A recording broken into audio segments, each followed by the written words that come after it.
Hello मेरे 10th के warriors. तो कैसे आप सब। जैसे कि हमारे सारे फेस्टिवल्स हो चुके हैं कंप्लीट।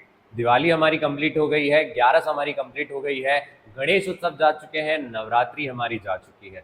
अब समय है कड़ी मेहनत करने का। और ये कड़ी मेहनत हम क्यों करेंगे? ताकि जब हमारी मार्कशीट आए, जब हमारा रिजल्ट अनाउंस हो, तो हम कुछ इस प्रकार हंसे, ना कि हम इस पर्टिकुलर लड़के की तरह रिग्रेट करें कि मैंने उस समय अपनी पढ़ाई पर ध्यान क्यों नहीं दिया। तो आज हम क्या करने वाले हैं, इस वीडियो में हम डिस्कस करने वाले हैं कि किस तरीके से हम अपने 10th में 90% और 90% प्लस कैसे ला सकते हैं।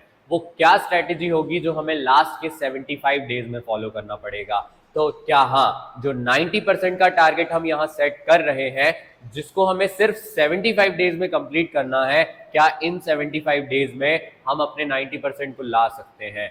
डेफिनेटली हाँ। और वो हाँ इस वजह से क्योंकि हमने पूरे साल अच्छे से मेहनत नहीं करी है। अगर हमने अच्छे से मेहनत करी होती तो जो आपके हाफ ईयरली में 60-70% आए हैं, जितनी गलतियां निकली हैं, कई बच्चों की जो सप्ली आई है एक एक दो दो सब्जेक्ट में, शायद वो नहीं आती। अब साल के जो 8-9 महीने हमने गवा चुके हैं वो एक तरफ, और जो आने वाले 3 महीने रहेंगे ये एक तरफ। इन 3 महीने में हमें इस तरीके से पढ़ना है कि जो हमारा 90% प्लस का गोल है उसे हम कंप्लीट कर सके। अब एक्चुअल में अगर हम बात करें, हमारे एग्जाम से पहले बचे हैं 105 डेज समथिंग, बट लास्ट के जो 30 डेज रहते हैं वो डिपेंड करते हैं कि हम कितना ज़्यादा रिवीजन करने वाले हैं। तो जो उससे पहले के 75 डेज बचे हैं, इसमें हमें अपने सिलेबस को कंप्लीट करना है ताकि हम अपने 90% का जो गोल है उसे कंप्लीट कर सके।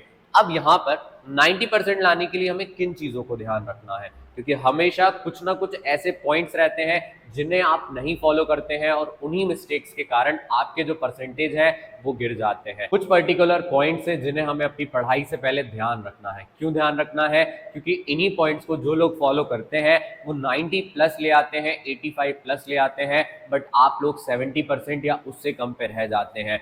वो सबसे पहले बनाते हैं अपना टाइम टेबल। क्या बनाते हैं वो? अपना टाइम टेबल। ये टाइम टेबल क्या रहने वाला है कि जैसे मान लीजिए आप शाम को फ्री होते हैं 5 बजे। कितने बजे फ्री होते हैं आप? 5 बजे। तो 5 बजे के बाद आप क्या करने वाले हैं और क्या पढ़ने वाले हैं वो आपको यहाँ पर डिसाइड करना है।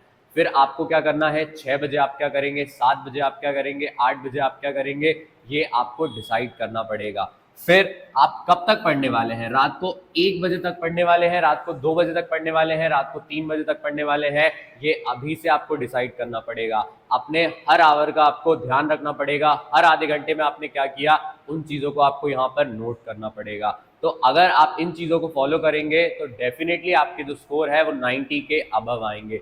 फिर अगर हम बात करें टाइम फॉर ईच सब्जेक्ट, कई लोग बोलते हैं हमें इंग्लिश नहीं पढ़ना है, हिंदी नहीं पढ़ना है, बट 10th और 12th में गलती वो क्या करते हैं, हिंदी और इंग्लिश को समय नहीं देते हैं, और लास्ट में यही वो सब्जेक्ट रहते हैं जो उनके स्कोर को डिडक्ट करवा देते हैं। तो हिंदी इंग्लिश को भी हमें साइंस मैथ और सोशल की तरह प्रायोरिटाइज करना है। प्रायोरिटाइज करने से मैं ये नहीं कह रहा हूँ कि आपको इन सब्जेक्ट को भी 1.5 घंटा देना है, बट मिनिमम इन सब्जेक्ट के लिए भी आप रोज 30 मिनट्स निकालो। 30 मिनट जो है वो बहुत ज़्यादा इनफ है। इन सब्जेक्ट में जो गलतियां आप करते हैं लास्ट में पढ़कर वो गलतियों को आप यहाँ पर नहीं करेंगे। थर्ड है आपके नोट्स। आपको हर टॉपिक पर, हर चैप्टर के अंदर छोटे छोटे नोट्स को प्रिपेयर करना पड़ेगा। जो एनसीईआरटी में आपने लाइन मार्क करके रखी है, उन लाइन को मार्क ना करके आपको वहाँ के नोट्स तैयार करने पड़ेंगे। जब आपके पास हर टॉपिक के नोट्स होंगे तो आप अच्छे से अपने आंसर को वहाँ पर लिख पाएंगे। फोर्थ पॉइंट रहेगा हमारा आंसर राइटिंग। हम आंसर कैसे लिख रहे हैं, हमारे आंसर में गलतियां क्यों हैं। जब आप अपनी हाफ ईयरली की स्कूल टेस्ट की कॉपीज देखते हैं तो आपको छोटी छोटी गलतियां पता चलती हैं, और उन्हीं गलतियों की वजह से आपके जो मार्क्स हैं वो कम रह जाते हैं। तो मैथ्स में आपको हर क्वेश्चन को सॉल्व करना है, डिफिकल्ट क्वेश्चन को सॉल्व करना है, इजी क्वेश्चन को करना है, 2 मार्कर 3 मार्कर हर क्वेश्चन की प्रैक्टिस करना है। साइंस और सोशल में अगर हम बात करें, ईच टॉपिक से आपको क्वेश्चन उठाने हैं, उन्हें सॉल्व करना है। तो ये तो हमने देख लिया कि हमें अपना टाइम टेबल बनाना है, टाइम टेबल में हमें हर सब्जेक्ट को टाइम देना है। बट बात आती है हम पढ़े कैसे, हम ऐसा क्या ट्रिक बनाएं, या हम ऐसा क्या टॉपिक लेकर आए जिससे हम पढ़े और हमारे सारे नंबर आ जाएं। तो सबसे पहले अपने हर सब्जेक्ट के चैप्टर्स देखो, हर बुक से कौन से चैप्टर आने वाले हैं, चैप्टर के अंदर कौन से टॉपिक आ रहे हैं, कौन से टॉपिक डिलीटेड है और कौन से टॉपिक डिलीटेड नहीं है, हमें वो लिस्ट पता रहनी चाहिए। अपने स्टडी जो टेबल है उसके सामने उन टॉपिक्स को लगाओ, उन चैप्टर्स को लगाओ और वहां पर टिक करो कि आपको कौन से टॉपिक सबसे अच्छे से आते हैं। उन्हीं टॉपिक को सबसे पहले कवर करो, उनको कम से कम डेज में कंप्लीट करो ताकि उन सारे चैप्टर को जिन्हें हमें डिटेल में पढ़ना है उनके लिए हमारे पास टाइम आए। अब लास्ट में याद करिए, हमने टाइम टेबल बनाया, तो मान लीजिए आप शाम को 6 बजे पढ़ने बैठते हैं मैथ्स, आपको शाम को 6 बजे उठा रहे हैं, बट आप 1 घंटे में, क्या आधे घंटे में मैथ्स पढ़ लेंगे? नहीं, आपको मिनिमम 1 घंटे से 1.5 घंटा वहां पर निकालना पड़ेगा। तो मैं मानकर चल रहा हूं आप मैथ्स को देने वाले हैं 1.5 घंटा। इस 1.5 घंटे में आपको जो टॉपिक कवर करना है आप उसके फॉर्मूलाज निकालिए, आप उसकी एक शॉर्ट वीडियो देखिए, उससे रिलेटेड क्वेश्चन को देखिए, फिर सैंपल पेपर बुक्स, आपकी जो क्वेश्चन बैंक रहती है वहां से क्वेश्चन उठाओ, एनसीईआरटी के क्वेश्चन उठाओ और उनको जाके सॉल्व करो। इस 1.5 घंटे में हमें ऐसे क्वेश्चंस को सॉल्व करना है कि उस टॉपिक से रिलेटेड एग्जाम में, प्री बोर्ड में, स्कूल एग्जाम में कोई भी क्वेश्चन आ जाए, हमारा एक टॉपिक मिस ना हो। फिर मान लीजिए आप 15 मिनट का ब्रेक लेते हैं, 7:45 से पढ़ने बैठते हैं, तो आपको 9:15 तक हमारा जो नेक्स्ट इंपॉर्टेंट सब्जेक्ट है साइंस, उसको टाइम देना है। अब साइंस में हमें क्या करना है, मान लीजिए आप केमिकल रिएक्शन वाला चैप्टर उठाते हैं, आपने टाइप्स ऑफ रिएक्शन को पढ़ा, अलग अलग एक्टिविटीज रहती हैं, अब उन एक्टिविटी को आपने एक बार डिस्कस किया, आपने उनको पढ़ा, गो थ्रू किया, उसके बाद आपको उसमें क्या क्या क्वेश्चन बन सकते हैं। जब आप एक्टिविटी बेस्ड क्वेश्चन करेंगे तो जो आप छोटी छोटी मिस्टेक्स कर रहे हैं केमिस्ट्री में कि आपने गलत एलिमेंट को आइडेंटिफाई किया, वो गलत एलिमेंट आइडेंटिफाई नहीं होंगे। तीसरी बात, वहां पर हम क्या कर सकते हैं, इसके बाद आप एक शॉर्ट ब्रेक लीजिए, आधा घंटा बैठिए, खाना खाइए, मस्त अपने पेरेंट्स से बात करिए और 10 बजे के पास वापस से पढ़ने बैठ जाइए और आप सोशल को टाइम देने वाले हैं अगला 1.5 घंटा। सोशल में हम छोटी छोटी सिली मिस्टेक्स करते हैं, क्वेश्चन जो है वो हमसे पूछता कुछ और है और बट हम करते क्या है, उस क्वेश्चन में हमें जो सब पता रहता है हम वहां लिख देते हैं, बट नहीं, हमें हर टॉपिक का डिटेल्ड आंसर नहीं लिखना है, बल्कि कट टू कट अपने पॉइंट्स को रखना है कि किन पॉइंटर्स पर क्वेश्चंस हमसे पूछे जा रहे हैं, वहां पर हमें क्या लिखना चाहिए और क्या नहीं लिखना चाहिए। क्योंकि आप क्या करते हैं, वेरी शॉर्ट में 8-8 लाइन के आंसर लिख देते हैं, बट वेरी शॉर्ट आंसर मुश्किल से 2 से 3 लाइन का रहता है, शॉर्ट आंसर मुश्किल से 7-8 लाइन का रहता है और लॉन्ग आंसर नियरली 1 पेज का रहता है।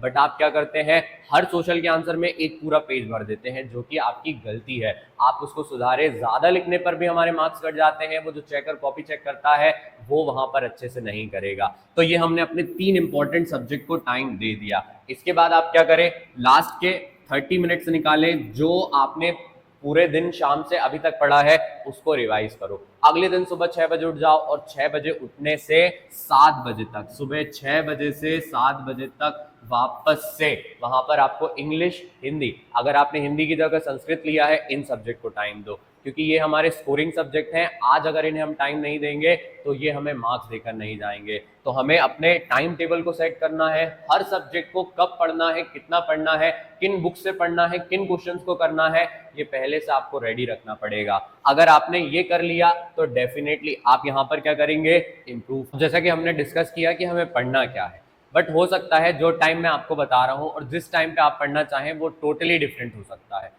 तो आपको तैयार करना है अपना वीकली प्लानर। अब वीकली प्लानर क्यों करना है, ताकि आप हर टॉपिक को किस दिन पढ़ना है, कितना पढ़ना है, क्या टॉपिक कब कंप्लीट करना है, उसे डिसाइड कर सके। अगर आप मैथ्स पढ़ रहे हैं तो मैथ्स पढ़ने का आपका क्या टाइम रहने वाला है, अगर आप मैथ्स की जगह साइंस पढ़ रहे हैं तो साइंस पढ़ने का क्या टाइम रहने वाला है। सिमिलर आप हर सब्जेक्ट का टाइम बनाइए और टाइम टेबल में लिखिए, उस टाइम टेबल को फॉलो करिए, जो टॉपिक आपका हो जाए, जो सब्जेक्ट आपका हो जाए उस पर कट करिए। आप जैसे जैसे इस स्टेप को फॉलो करेंगे और जैसे जैसे हमारा सैटरडे का दिन आएगा और आपके हर सब्जेक्ट पे कट लगा होगा, टिक लगा होगा, तो आप देखिएगा आप बहुत ज्यादा खुश होंगे। बट क्या हमें संडे को भी पढ़ना है? नहीं, हमें संडे को करना है रिवीजन। हमारे लिए संडे का दिन सबसे ज्यादा इंपॉर्टेंट रहेगा, जो कि हम डेडिकेट करेंगे रिवीजन के लिए। रिवीजन क्यों करना है, क्योंकि हर दिन आपने जो पढ़ा आप उसे थोड़ा थोड़ा रिवाइज कर रहे हैं, बट संडे तक हो सकता है आपने जो मंडे को पढ़ा, ट्यूसडे को पढ़ा, आप थोड़ा थोड़ा उसे भूल गए हो, बट संडे को जब आप उसे रिवाइज करेंगे तो जिन चीजों को आपने पूरे वीक पढ़ा आप उन्हें याद रख पाएंगे।